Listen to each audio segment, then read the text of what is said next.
نبی صلی اللہ علیہ وسلم نے فرمایا انسان اللہ سے دعا مانگتا ہے، زندگی بھر مانگتا رہتا ہے، اور اللہ زندگی بھر دعاؤں کو قبول کرتے رہتے ہیں، لیکن اس کو نظر نہیں آ رہا ہوتا، اس کو نظر، کیونکہ اللہ اپنے طریقے سے دعا قبول کرتا ہے۔ اگر اللہ ایسے دعا قبول کرے نا، آپ نے ادھر کہا اے اللہ میری تنخواہ ڈبل کر دے،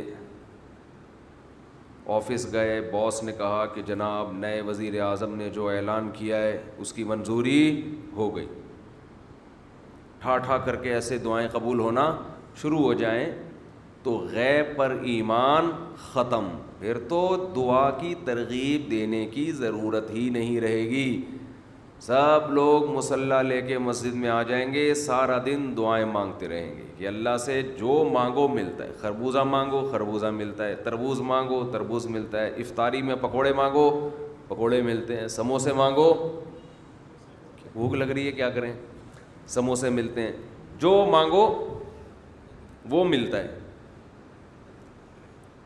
تو دعائیں تو لازمی قبول ہوتی ہیں، لیکن انداز وہ ہوتا ہے جو اللہ کرتے ہیں، اللہ کہتے ہیں میں اپنے طریقے سے کروں گا۔ اب اس کی بڑی لمبی چوڑی تفصیل ہے کہ کیسے قبول ہوتی ہے۔ بعض دفعہ جو چیز مانگ رہے ہیں اللہ وہی دے دیتا ہے آپ کو، بعض دفعہ اس کا متبادل دے دیتا ہے، آلٹرنیٹ دے دیتا ہے، بعض دفعہ نہ آلٹرنیٹ دیتا ہے نہ وہ چیز دیتا ہے، کوئی مصیبت آنے والی ہوتی ہے، اس دعا کی برکت سے اس مصیبت کو ٹال دیتا ہے۔ آپ اپنے بیٹے کے لیے بچی کے لیے دعا مانگ رہے ہیں اس کو ٹھیک کر دے، وہ ٹھیک نہیں ہوئی لیکن دوسری نے بیمار ہونا تھا، اللہ نے اس سے وبا کو ٹال دیا۔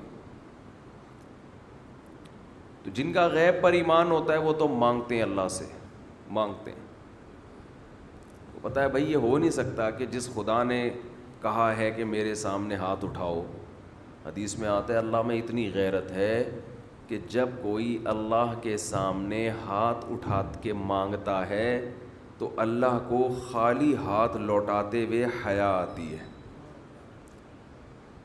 بڑے سیٹ کے پاس کوئی بھکاری جائے اور پیسے مانگے اور وہ اس کو دھتکار دے تو بھکاری کہے گا نا یار نام تو بڑا سنا تھا آپ کا، بڑے سخی ہو۔ تو اللہ کو حیا آتی ہے کہ ان ہاتھوں کو خالی لوٹائے، دیتا ہے لازمی۔ تبھی ہم نے اہل اللہ کو دیکھا ہے کہ مانگتے بہت ہیں، بڑی لمبی لمبی دعائیں مانگتے ہیں، لوگ ان کو بے وقوف سمجھتے ہیں کہ یار یہ ہر وقت مصلی پہ دعائیں مانگتے رہتے ہیں لمبی لمبی، ملتا تو کچھ ہے نہیں۔ انہیں پتہ ہے کہ یہ بہت ملتا ہے اللہ سے مانگنے سے، لیکن اللہ کا انداز ایسا ہوتا ہے کہ صرف وہ مانگیں جن کو غیب پر یقین ہے۔ یعقوب علیہ السلام ساری زندگی مانگتے رہے اللہ تعالیٰ سے، اس مانگنے کا بدلہ کیا ملا ہے؟ دوسرا بیٹا بھی اللہ نے چھین لیا۔ عجیب بات ہے یا نہیں ہے؟ پہلا بیٹا گم ہوا تو اللہ سے اس کے ملنے کی دعائیں مانگتے رہے،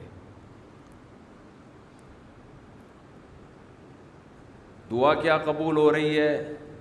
قحط پڑ گیا، کھانے پینے سے بھی گئے، اس سے بڑی مشکل، راشن لینے کے لیے بھیجا مصر اپنے بیٹوں کو، تو دوسرا بیٹا بھی بولو گیا، وہ بھی بادشاہ نے رکھ لیا۔ روتے روتے آنکھوں کی بینائی چلی گئی،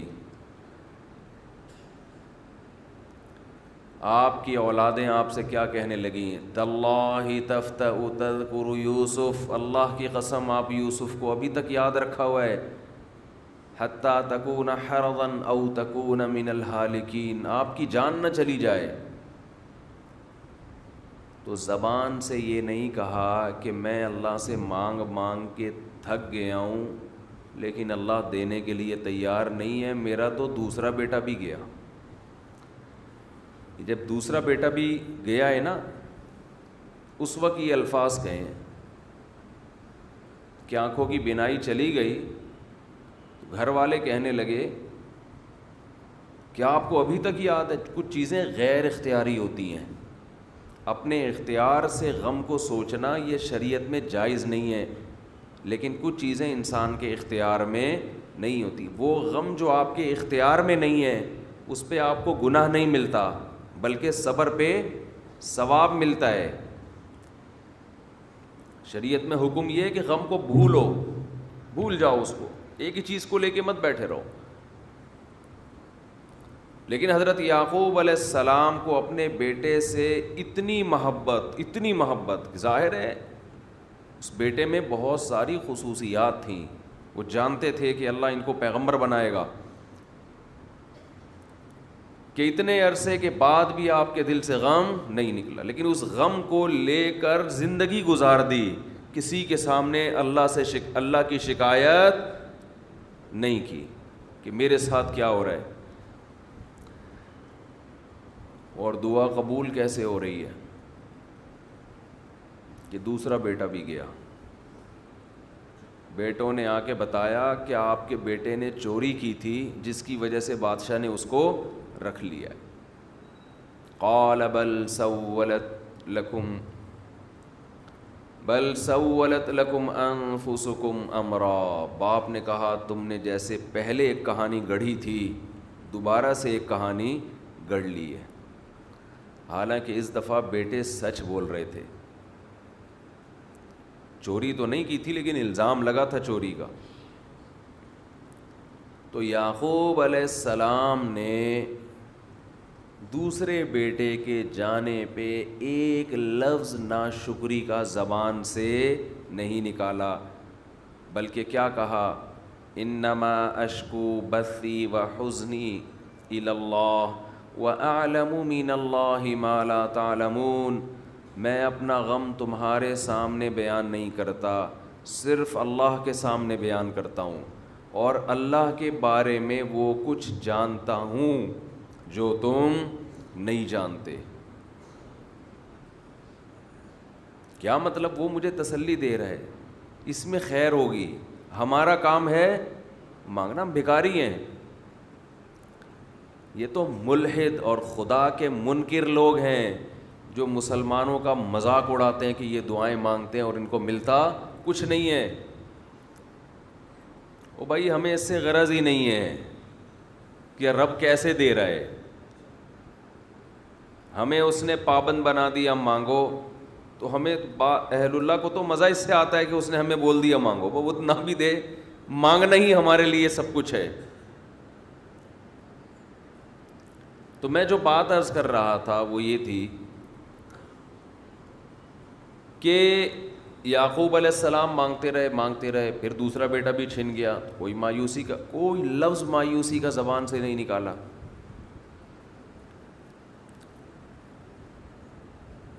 تو حدیث میں آتا ہے کہ ایک بندہ مسلسل دعا مانگتا ہے اور اللہ قبول کرتا ہی رہتا ہے، یہاں تک کہ یہ بندہ ایک دن زبان سے ایک لفظ نکالتا ہے، کیونکہ اس کو وہ قبول ہوتے ہوئے نظر نہیں آ رہی ہوتی نا دعا، یہ زبان سے کیا لفظ نکالتا ہے کہ میں دعا مانگتا ہوں مگر اللہ قبول بولو نہیں کرتا۔ جیسے معاذ اللہ نقل کفر کہ یعقوب علیہ السلام اگر کہہ دیتے کہ اللہ کئی سال سے دعا مانگ رہا تھا بیٹا مل جائے مگر تو نے تو دوسرا بھی چھین لیا، لہذا ثابت یہ ہوا کہ میں مانگتا تو ہوں لیکن اوپر والا قبول بولو نہیں کرتا۔ اگر یہ لفظ زبان سے نکالتے جیسے کہ آج کل لوگ نکالتے ہیں زبان سے، تو حدیث میں آتا ہے یہ جو جملہ زبان سے نکالا ہے اس کے بعد سے اللہ قبول کرنا چھوڑ دیتے ہیں، اس سے پہلے ہو رہی تھی، آپ نے یہ لفظ کہہ دیا اس کو ہلکا سمجھ کے، اللہ کے ترازو میں یہ کلمہ، یہ چھوٹا سا جملہ بہت بھاری ہے اللہ کی غضب کو دعوت دینے کے لیے. اللہ کہتے ہیں مجھے تانا دے دیا کہ میں قبول نہیں کرتا. گھروں میں جھگڑا ہوتا ہے نا, عورت کہتی ہے مرد کھلا کھلا کے تھک جائے, بیوی کہتی ہے ہاتھ تنگ کیا ہوا ہے کھلاتے نہیں ہو. بعض دفعہ آدمی کو غصہ آتا ہے کہ اب میں ہاتھ اپنا تنگ کر کے دکھاؤں گا, اب انڈے نہیں لے کر آؤں گا. میں کہتا ہوں چنگیز خان بھی, اگر کوئی چنگیز خان کی اولاد ہے نا, اس میں بھی اتنی طاقت نہیں ہے کہ بیوی کہے کہ 6 انڈے چاہیے اور وہ ان 6 کو 4 کر کے دکھا دے کہ نہیں آج 4 انڈے آئیں گے 6 نہیں آئیں گے. کوئی ہے ایسا مائی کا لال؟ کوئی ایسا مائی کا لال پیدا نہیں ہوا. تو استنبول کیسے فتح کرو گے؟ صحیح, استنبول کیسے فتح کرو؟ سلطان محمد فاتح نے استنبول فتح کیا تھا نا. ایک بڑے بزرگ نے بڑی اچھی بات کہی کہ فرعون نے ہزاروں بچوں کو قتل کیا, اور بنی اسرائیل کے نا, لیکن موسیٰ علیہ السلام جب صندوق سے نکلے فرعون نے ارادہ کیا اس کو بھی قتل کروں. فرعون کی بیوی نے کہا لا تقتلوہ, اسے قتل مت کرو. فرعون نے کہا اچھا. فرعون نے کیا کہا؟ ٹھیک, it is okay, no problem. سمجھتے ہو؟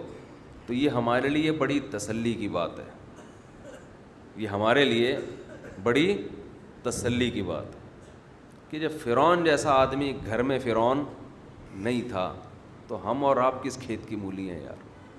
چلتے رہو جیسے زندگی گزار رہے ہو, جتنے انڈے کہے ہیں اتنے